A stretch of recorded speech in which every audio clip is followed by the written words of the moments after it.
Welcome to Lax cook book. இன்றைக்கி meal maker vegetable biryani எப்படி ரொம்ப டேஸ்ட்டாக செய்கிறதுன்னு பார்க்கலாம் வாங்க. அதுக்கு குக்கரில் 3 டேபிள் ஸ்பூன் எண்ணெய் விட்டு சூடானதும் 1 ஸ்பூன் சோம்பு, 1 பிரிஞ்சி இலை, 1 ஜாதிபத்திரி, 1 பட்டை, கொஞ்சமாக கல்பாசி, 1 நட்சத்திர சோம்பு, 3 ஏலக்காய், 3 கிராம்பு சேர்த்து நல்லா கிளறி விடுங்க.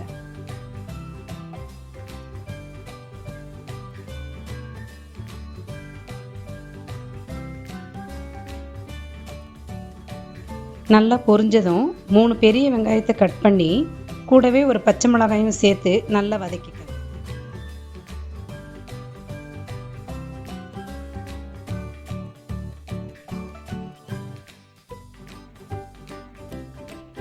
வெங்காயம் நல்லா வதங்கினதும் 2 பெரிய தக்காளியை பொடியாக கட் பண்ணி சேர்த்து நல்லா வதக்கிக்கங்க. தக்காளி சீக்கிரமாக வதங்கணும்னா 1/2 ஸ்பூன் மஞ்சத்தூளையும் சேர்த்து நல்லா வதக்கிக்கங்க.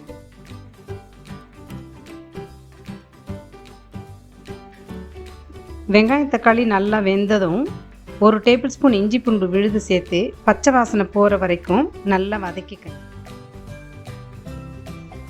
இப்போ அது கூட 1/2 ஸ்பூன் மிளகாய்த்தூள், 1 ஸ்பூன் பிரியாணி மசாலா சேர்த்து நல்லா வதக்கிக்கங்க. கூடவே கட் பண்ணி வச்சுருக்கிற 2 கேரட்டு, 2 உருளைக்கிழங்கு, 12 பீன்ஸை நல்லா வதக்கிக்கங்க.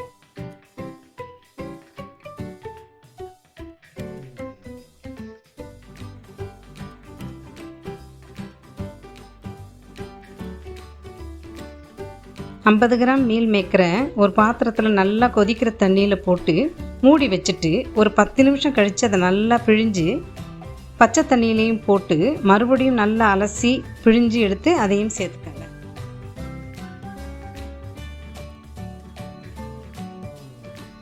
இப்போ எல்லாத்தையும் கிளறி வதங்கினதும் அரிசிக்கும் சேர்த்து தேவையான அளவு உப்பு போட்டு கூடவே ஒரு கைப்பிடி புதினா இலைகளையும் சேர்த்து நல்லா வதக்கிக்கங்க.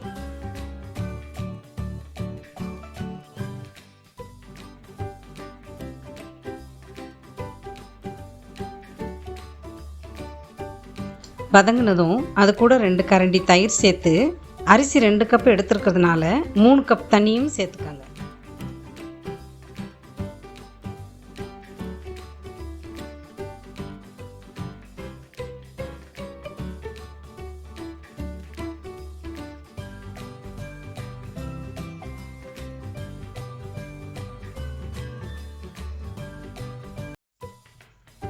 நல்லா கொதி வந்ததும் கழுவி 1/2 மணி நேரம் ஊற வச்சிருக்கிற 2 கப் பாஸ்மதி அரிசியும் போட்டு கூடவே 1 டேபிள் ஸ்பூன் நெய்யும் சேர்த்து கொஞ்சம் புதினா இலைகளையும் தூவி லேசாக கிளறி விடுங்க.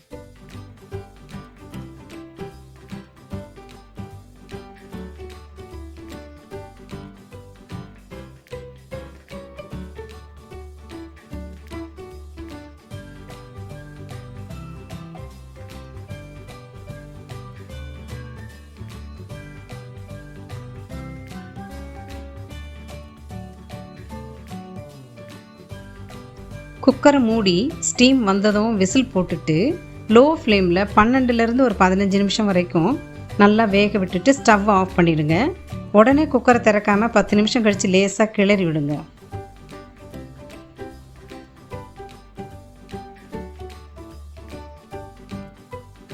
இப்போது சுவையான meal maker vegetable biryani ready.